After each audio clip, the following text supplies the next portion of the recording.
যিসকলে ইতিহাস অধ্যয়ন কৰিছে তেওঁলোকৰ বাবে চিনাকি শব্দ কজেশ্যন। সহজ ভাষাত ক'বলৈ গ'লে প্ৰতিটো ঐতিহাসিক ঘটনাৰ আঁৰত কিবা নহয় কিবা এটা কাৰণ থাকে। যদিও ইতিহাসৰ অন্তৰ্গত, কিন্তু কজেশ্যনৰ এটা বৃহৎ অংশত দৰ্শন তত্ত্বৰ উমান পোৱা যায়। চিনেমাখনৰ ক্ষেত্ৰতো কজেশ্যনৰ প্ৰভাৱ বাৰুকৈ পৰিলক্ষিত হয়। সাধাৰণতে অৰৈখিক চিত্ৰনাট্যত ছবি এখনৰ সৈতে জড়িত কজেশ্যনৰ প্ৰয়োগ বেছি পৰিমাণে লক্ষ্য কৰিব পাৰি। কিন্তু প্ৰতিটো কাহিনীৰ ধৰণ বা উপস্থাপন শৈলীৰ প্ৰভেদৰ বাবে কজেশ্যনক বহুতো পৰিচালক চিত্ৰনাট্যকৰে এক্সিকিউট কৰিব নোৱাৰে। তেতিয়া দৰ্শকৰ আমনি লাগে।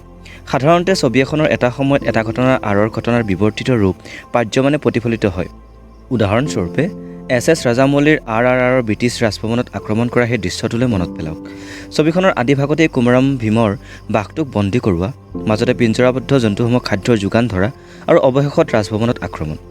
একেদৰে অল্লুৰী সীতাৰামা ৰাজুৱে কিয় ব্ৰিটিছ সেনাত নিয়োজিত হ'ল, কিয় ব্ৰিটিছৰ অনুগামী হ'ল, অথচ ব্ৰিটিছৰ বিৰুদ্ধে যুঁজ দিয়াৰ এয়া এক কৌশল বুলি দৰ্শকক জনোৱা হ'ল।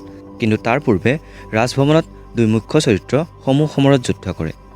এই আটাইবোৰ কথাৰ সাৰমৰ্ম যেন সেই ৰাজভৱনৰ আক্ৰমণৰ দৃশ্যটোত সোমাই আছে। ক'বলৈ গ'লে চিত্ৰনাট্যত সংযোজিত প্ৰতিটো দৃশ্যক পৰিচালকে এনেকুৱাকৈ লিখে য'ত একোটা কাৰণ নিহিত থাকে। সৰু সৰু উপাদানবোৰৰ জৰিয়তে চিত্ৰনাট্যকাৰে চৰিত্ৰক অংকিত কৰে, ৰৈখিক গতি প্ৰদান কৰে আৰু শেষত ছবিখনৰ এক সফল পৰিসমাপ্তি ঘটে। সুব্ৰত কাকতি পৰিচালিত আৰু ৰবি শৰ্মাৰ অভিনয় সমৃদ্ধ শ্ৰী ৰঘুপতিৰ বেলিকাও যেন এনেকুৱা এক ধাৰা পোনপ্ৰথমবাৰৰ বাবে দেখিবলৈ পোৱা গ'ল। চৰিত্ৰসমূহৰ গঠন, কাহিনীৰ গতি বা চিত্ৰনাট্যত সংযোজিত সুব্ৰত কাকতিৰ স্বভাৱসুলভ ব্যংগৰ মাজতেই ড্ৰামা, একশ্যন আৰু কৌশলগতভাৱে প্ৰয়োগ কৰা প্ৰযুক্তিৰ এক সফল পৰীক্ষণ শ্ৰী ৰঘুপতি। পূৰ্বতে বিৱৰণ কৰা কজেশ্যনৰ প্ৰয়োগ শ্ৰী ৰঘুপতিত বাৰুকৈ পৰিলক্ষিত হয়। আৱেগ সৰ্বস্ব ৰঘুৱে প্ৰতিশোধৰ জ্বালাত দহিত হৈ থকা স্বত্বেও এগৰাকী অসামৰিক সেৱাত নিয়োজিত দায়বদ্ধ বিষয়াৰ দৰে আচৰণ কৰে। কিন্তু অৱশেষত তেওঁ নিজৰ প্ৰেমকো ত্যাগ কৰে আৰু নিজৰ কৰ্তব্যৰ প্ৰতি হয়। আৰু তুমি you are selfish. Get out. Raghu, Get out! Raghupati ভগৱান শ্ৰীৰামৰ অন্য এটা নাম। যিদৰে নাৰীৰ সন্মানৰ স্বাৰ্থত প্ৰভু শ্ৰীৰামে লংকাপতি ৰাৱণ বধ কৰিছিল, শ্ৰী ৰঘুপতিৰো যেন এক সমান্তৰাল কাহিনী গঠন আছে। উদাহৰণস্বৰূপে ছবিখনৰ মূল কাহিনী জড়িত হৈ আছে অবৈধ নাৰী সৰবৰাহকাৰী অসৎ চক্ৰৰ, অৰ্থাৎ শ্ৰী ৰঘুপতিৰ কাহিনীৰ সৈতে ৰামায়ণৰ কাহিনীৰ এক মিল আছে।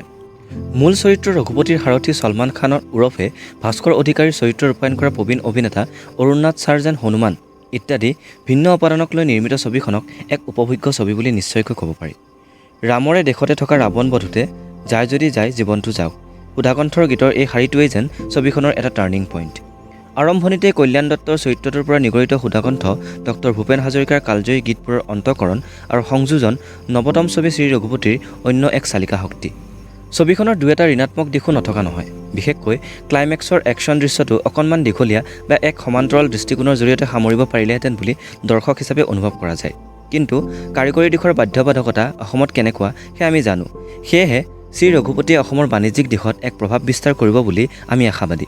আৱসংগীতক ছবিখনৰ এক শক্তিশালী দিশ বুলি অভিহিত কৰিব পাৰি। চিনেমা হলৰ প্ৰতিটো দৰ্শনী হাউচফুল হোৱাটো অসমীয়া ছবিৰ বাবে এক সুখবৰ বুলিও ক'ব পাৰি। ৰবি শৰ্মা আৰু সুব্ৰত কাকতিৰ এই পৰীক্ষণ শলাগ ল'বলগীয়া। শ্ৰী ৰঘুপতি আপোনালোকৰ নিকটতম চিত্ৰগৃহত সগৌৰৱে চলি আছে। এক মসৃণ তথা ফেমিলি এণ্টাৰটেইনাৰ ভালপোৱাসকলে শ্ৰী ৰঘুপতি চাই নিশ্চয় ভাল পাব।